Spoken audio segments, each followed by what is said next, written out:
Assalamualaikum warahmatullahi wabarakatuh. Bismillahirrahmanirrahim. Alhamdulillahirabbil alamin.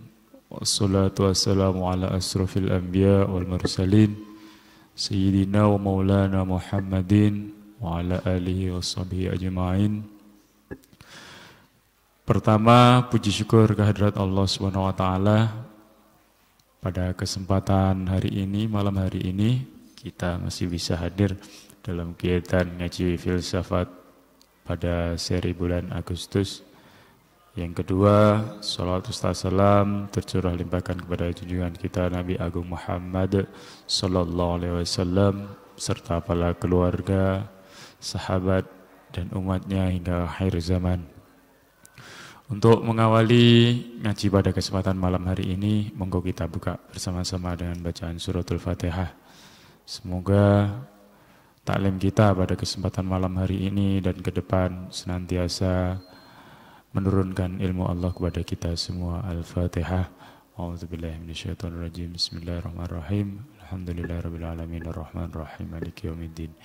Iyyaka na'budu wa iyyaka nasta'in ihdinas siratal mustaqim siratal ladzina an'amta 'alaihim ghairil maghdubi 'alaihim waladdallin. Amin. Terima kasih. Acara sepenuhnya dihaturkan kepada Pak Faiz. Sumangga.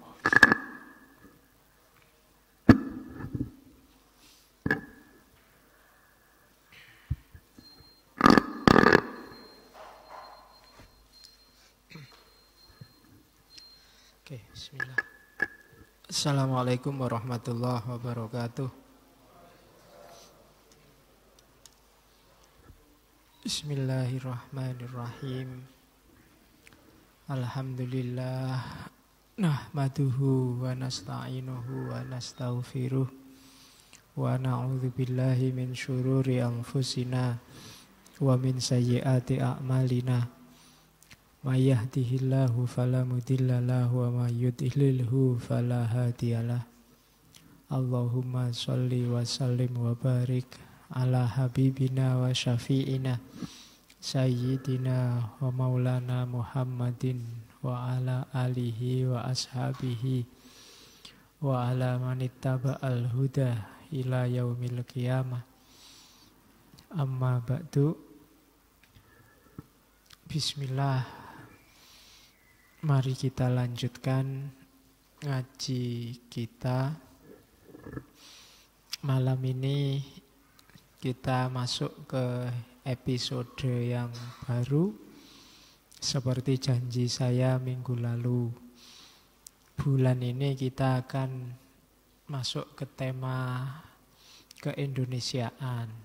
Mumpung bulan Agustus, kita awali dari Pak Cokro malam ini, minggu depan Tan Malaka, kemudian kita tirakatan di minggu ketiga, kemudian kita ulang Soekarno cuma fokusnya tentang Indonesia, dan minggu terakhir kita ngomong tandemnya Bapak Hatta.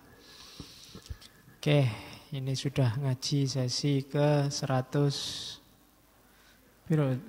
sekian ya, sudah panjang ya, sudah lama. 1-2 orang sudah mulai kenal. Dan ya karena lamanya itu, bukan karena istimewanya. Ya, jadi harus siap mental. Nanti pasti ada yang mengapresiasi, pasti ada yang mengkritik. Bila perlu sebentar lagi nanti ada yang maki-maki. Biasa aja, enggak masalah. Yang penting jangan lupa niatnya. Apapun yang terjadi, kita ngaji hanya untuk cari ilmu. Atau kayak di filsafat kebahagiaan kemarin, enggak usah pakai alasan. Karena kita tahu bahwa ngaji itu baik, titik. Itu kalau di filsafat kebahagiaan, rasa bahagianya enduring. Enduring itu long lasting, enggak ada akhirnya.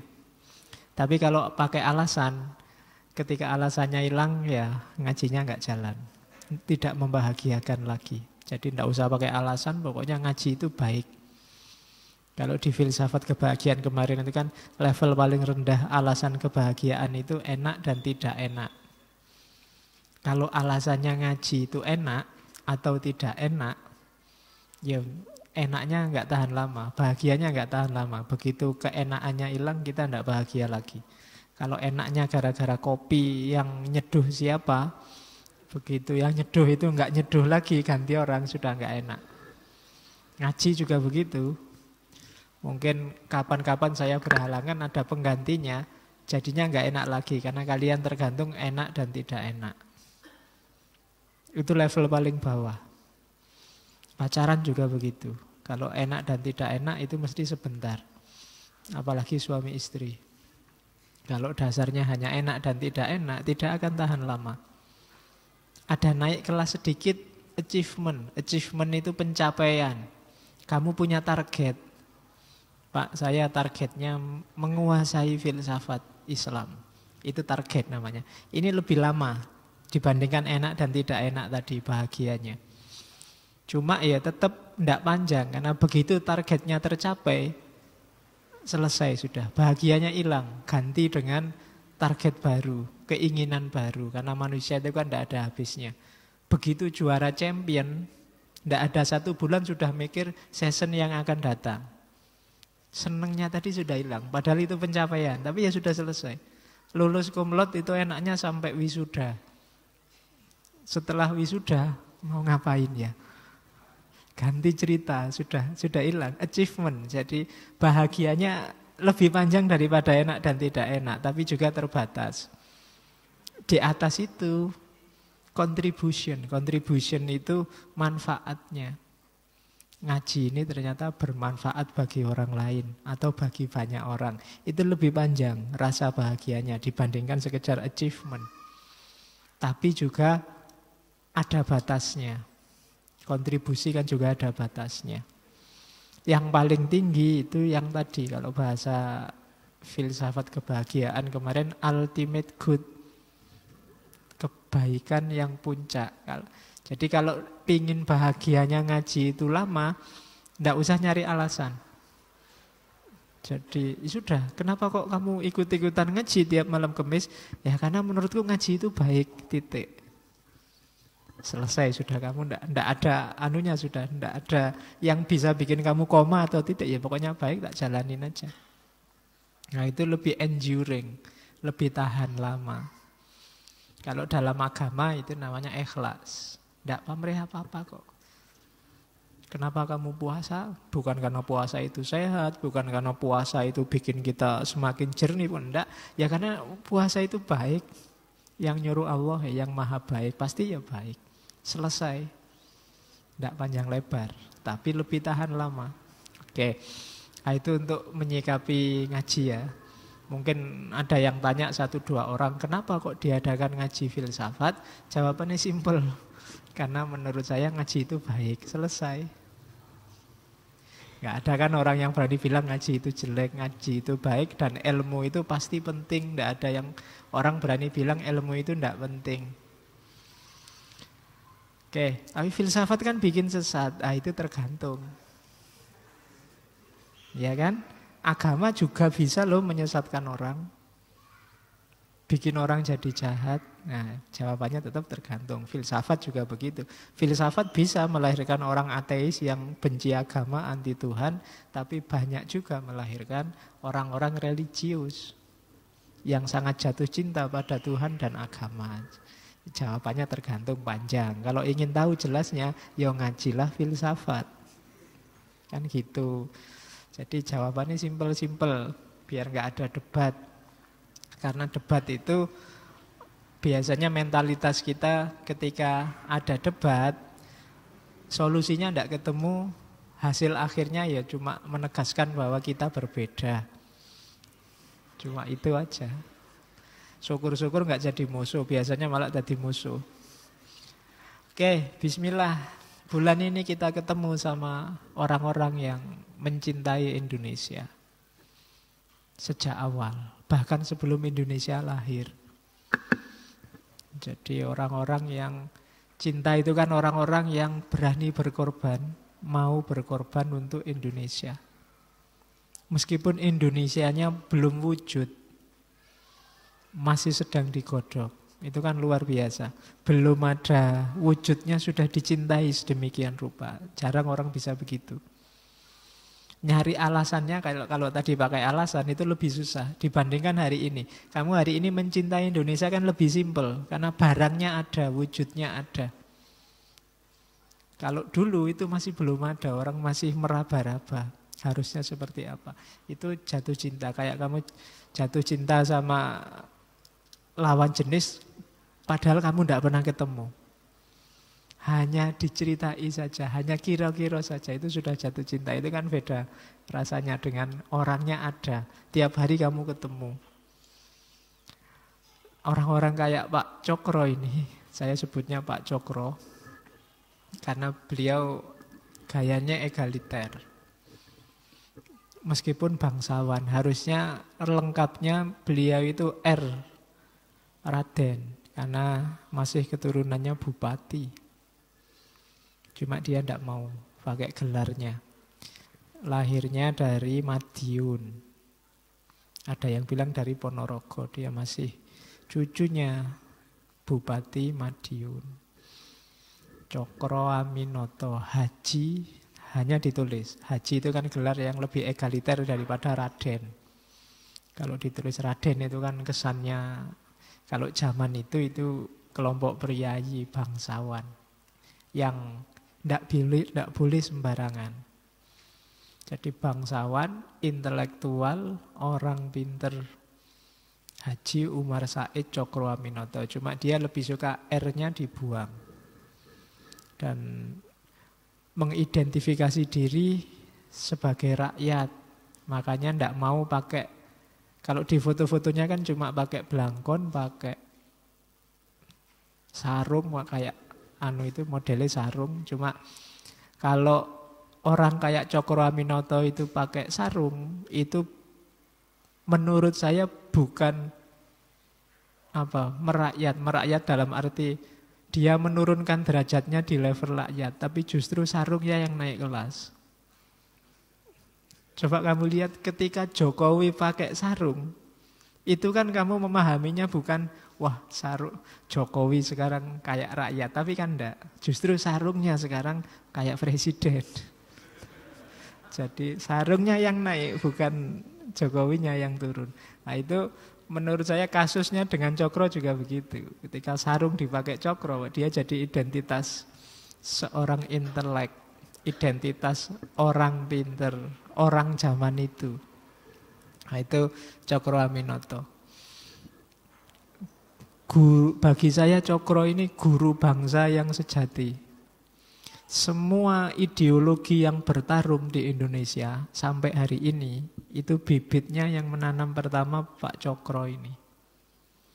Dia gurunya Soekarno, ya kan? Muso, Kartosuwiryo, Semaun. Bahkan di beberapa sumber banyak sekali yang berguru ke beliau, termasuk Buya Hamka, Tan Malaka, dan kawan-kawan. Dan dahsyatnya Pak Cokro ini orangnya inspiring. Jadi guru yang paling sukses itu kan yang menginspirasi murid-muridnya. Dan ya karena manusia itu beda-beda, yang dibangkitkan beda-beda di antara murid-muridnya. Ada yang terpesona bagian waktu Pak Cokro ngomong apa, ada yang terpesona waktu Pak Cokro ngomong apa, ada yang terpesona waktu Pak Cokro ngomong apa. Sehingga hasilnya macam-macam. Ya mungkin kayak ngaji filsafat ini, ada yang suka tema Jawa-Jawa, kelenik-kelenik, ada yang suka tema filsafat barat, ada yang suka tema tasawuf sufi, ada yang macam-macam. Dan ya biasa, dari banyak kepala muncul banyak gagasan, banyak ide, banyak inspirasi. Tapi tetap gurunya Pak Cokro Aminoto. Jadi bagi saya dialah the real guru bangsa yang sejati, guru bangsa yang real. Dari beliau nanti lahir ideologi macam-macam, mulai ada komunisme, Islamisme, termasuk nasionalisme.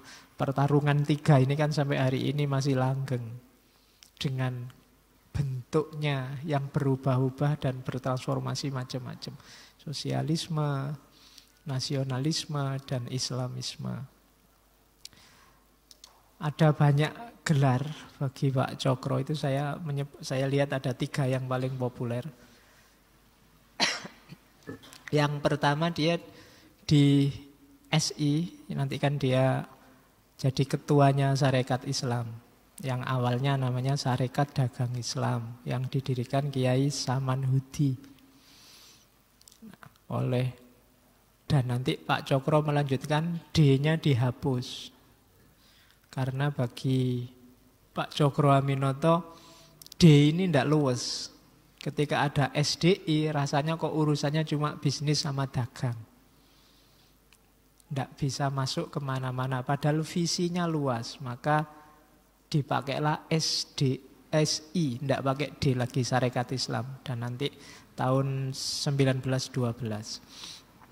Dari situ berdiri organisasi kebangkitan Islam Indonesia pertama, namanya Sarekat Islam.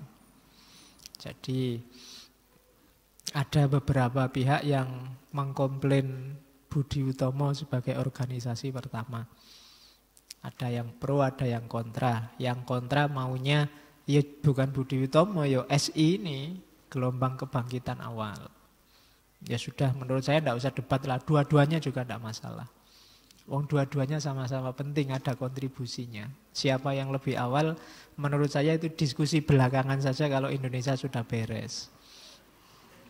Ya, kan kita banyak mendiskusikan hal-hal yang ngapain sih didiskusikan, sama-sama penting. Kayak kemarin dulu waktu perempuan diskusi, Kartini itu harusnya enggak sebesar itu mitosnya, harusnya banyak perempuan lain. Iyalah, diangkat aja semua kalau memang ada kesempatan. Semua perempuan penting, pejuang-pejuang perempuan tidak ada yang tidak penting. Jadi bukan Kartini dikecilkan, yang lain dibesarkan, tapi kalau memang bisa, besarkan aja semua. Wong semuanya penting. Ngapain mendiskusikan mana dulu, mana yang lebih besar. Semuanya penting, punya peran. Itu yang kita sering-sering energi kita habis di situ. Oke, di SI kalau saking besarnya pengaruh Pak Cokro ini, beliau dapat gelar khusus yang utama. Itu kalau orang pidato kan biasanya yang saya cintai Bapak siapa, Pak Kiai ABCD yang saya muliakan. Nah, khusus untuk Pak Cokro ini gelarnya yang utama. Yang utama Raden Haji Umar Said Cokro Aminoto. Jadi gelarnya yang utama. Oke, ya enggak tahu kalau ada yang mau pakai gelar boleh lah. Kalau saya mungkin yang terbelakang. Yang terbelakang. Ya. Oke, jadi kalau orang Belanda menyebutnya Raja Hindia tanpa mahkota atau Raja Jawa masa depan. Saking besarnya pengaruhnya. Bahkan nanti beberapa kalangan keraton, kalangan Jawa menganggap Pak Cokro inilah Ratu Adil. Di Jawa Ratu Adil itu namanya adalah Heru Cokro. Kebetulan namanya pas, sama-sama Cokro. Jadi ini Ratu Adil yang sejati. Meskipun Pak Cokro sendiri bilang enggak, Ratu Adil itu bukan sosok manusia. Tapi Ratu Adil itu ideologi yang bisa membebaskan Indonesia dari penjajahan. Jangan dicari orangnya. Jadi carilah konsepnya. Konsep-konsep yang membebaskan Indonesia, itulah sang pembebas sejati Ratu Adil. Orangnya bisa 1, 2, 3, 4, 5 mungkin banyak. Semuanya mensukseskan konsep Ratu Adil ini. Itu versinya Pak Cokro. Jadi dia tidak suka disebut Ratu Adil. Ya meskipun karena kebesarannya, pengaruhnya, orang saking kagumnya lihat Pak Cokro. Kumisnya aja kan melintang bikin orang keder kalau lihat. Suaranya mantep. Itu yang diidolakan oleh Soekarno sama Pak Cokro. Kalau sedang orasi itu orang melongo semua, dan itu yang diteladani oleh Soekarno. Jadi Soekarno yang orasinya mantep itu kiblatnya adalah Cokro Aminoto ini. Suaranya bariton, berat dan keras. Jangan dibayangkan kayak di film Cokro itu masih kurang ampuh. Ya, terlalu ganteng menurut saya. Iya. Kamu jadi gagal fokus. Jadi yang dilihat dramatisasi dan pemainnya cakep-cakep. Terlalu bersih filmnya, terlalu mulus. Harusnya ya agak kotor-kotor dikit lah, wong zaman perjuangan kok. Iya, zaman itu belum ada laundry, jadi bajunya nggak harus mulus-mulus, bersih-bersih, setrikaan semua. Menurut saya ndaknya. Ya wis agak kumuh-kumuh, kumel dikit, mungkin 3 hari rapat jadi masih ada bau, agak kumel ndak masalah. Wong zaman perjuangan, tapi filmnya kan mulus-mulus, cakep-cakep, bersih-bersih. Oke, Belandanya dialeknya Indonesia. Kebalik, kalau yang harusnya kan kalau film barat itu yang main Indonesia biasanya kan di 17-an itu Indonesianya pakai dialek Belanda. Cuma kata-katanya Indonesia. Kayak filmnya si Pitung itu kan, dasar kamu, itu Indonesia cuma pakai dialek Belanda maunya. Pak Cokro termasuk orang yang tidak suka istilah Hindia Belanda. Ya istilah Indonesia memang belum lahir. Beliau sukanya istilah India Timur untuk Indonesia. Jadi karena memang sebelum pecah itu kan Jazirah Indonesia itu kan saya tidak tahu, mungkin ada satu masa ketika pulau-pulau Indonesia itu kayak pulau yang pecah terserak itu dihitungnya sama kayak satu kepulauan dengan India. Jadi makanya disebutnya Hindia Belanda, teritorinya. Nah itu makanya istilahnya karena dijajah Belanda terus disebut Hindia yang dijajah Belanda, Hindia Belanda. Tapi Pak Cokro lebih suka pakai istilah Hindia Timur. Oke, nanti kita lihat ya sosoknya Raja Jawa masa depan. Meskipun beliau umurnya tidak panjang, sekitar 52 atau 54. Lahirnya 1882, meninggal 1934. Jadi ya sekitar 50-an sekian. Tapi pengaruhnya luar biasa. Tidak sempat menikmati Indonesia merdeka. Tapi beliaulah yang menanamkan bibit-bibit ideologi yang sekarang berkembang sampai kemudian lahir Pancasila. Menurut saya bibitnya antara lain yang menyemaikan adalah Pak Cokro ini. Oke, malam ini kita lihat overview aja beberapa gagasan-gagasannya. Bagi banyak orang mendahului zamannya. Kita kan sering kalau mengkaji tokoh ini, wah tokoh ini mendahului zamannya. Kalau menurut saya mungkin tidak tepat persis mendahului zaman, hanya saja memang isu yang diangkat itu isunya universal. Problem yang di era manapun ada. Sehingga solusinya itu rasanya cocok terus. Jadi bukan mendahului zamannya, zaman itu juga ada problem semacam itu.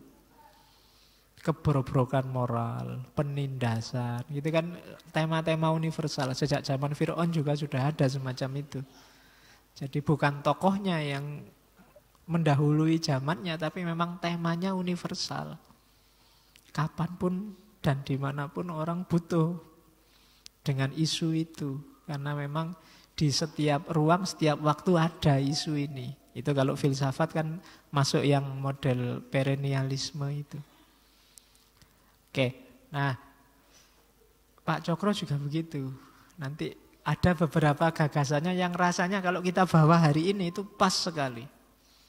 Ya memang isunya universal. Atau jangan-jangan kita ini tidak berkembang sejak dulu. Bulet aja di situ gegerannya. Ya kan?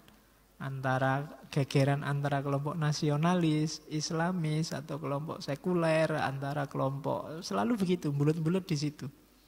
Sosialis yang kadang jadi ekstrim jadi komunis atau ndak ekstrim jadi sosialis yang bau demokrat, nanti ada sama semua.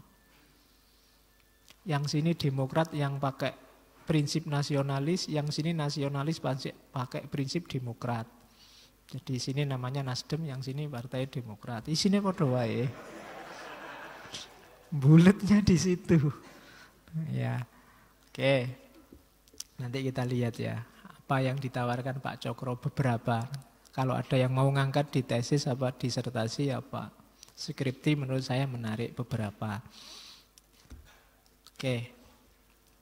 Ini spiritnya, ini disampaikan di kongresnya SI di Bandung yang pertama. Jadi semangat awalnya Pak Cokro ya jelas, karena Indonesia zaman itu dijajah, pinginnya Indonesia bebas dari penjajahan.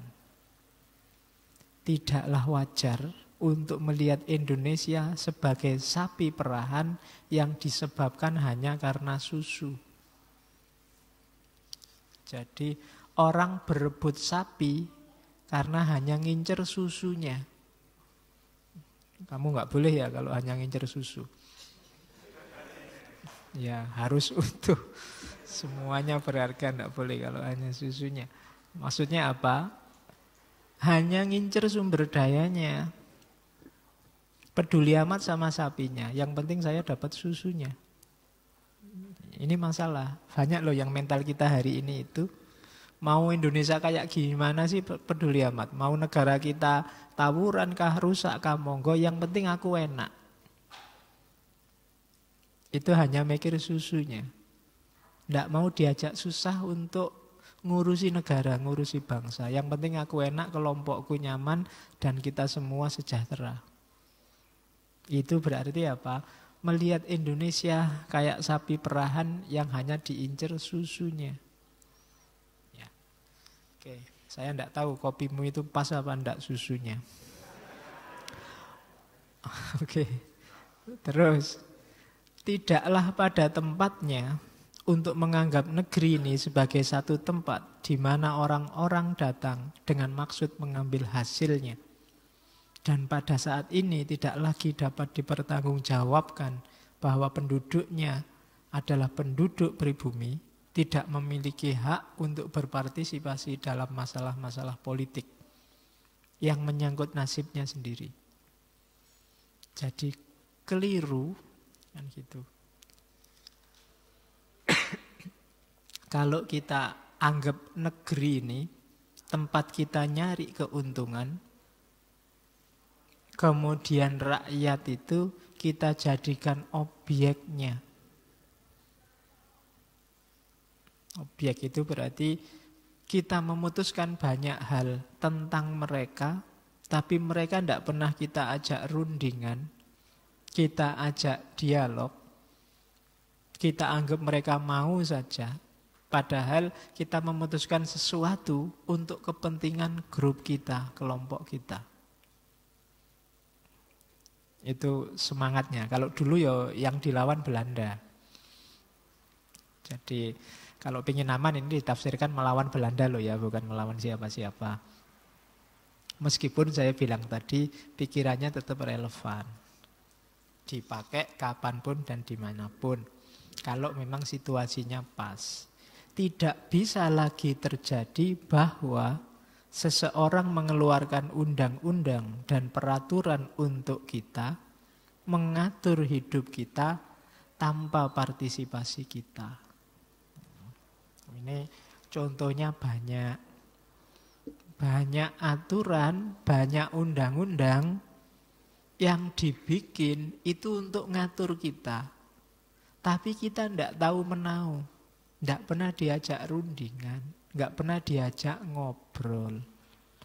Dulu ya zaman Belanda, kalau zaman sekarang mungkin enggak. Ini kan ceritanya dulu, ini kegelisahannya Pak Cokro. Ada ratusan aturan, mungkin ribuan aturan yang dibikin tanpa melibatkan orang yang diatur. Itu sudah saatnya diakhiri katanya Pak Cokro. Sudah selesai, sudah terlalu lama kita dijajah. Harusnya kita bebas. Nah, ini sekitar 70-an tahun yang lalu mungkin ya ngomongnya Pak Cokro. Tapi di titik tertentu rasanya kok ya masih relevan. Rasanya saja. Aslinya gimana ya kamu cari sendiri. Tapi kita butuh orang yang punya semangat ini. Gitu loh. Semangat itu tidak sekedar pemahaman, tapi juga kesadaran. Nah, kita kalau memang ada problem ini, sudah saatnya kita melakukan transformasi.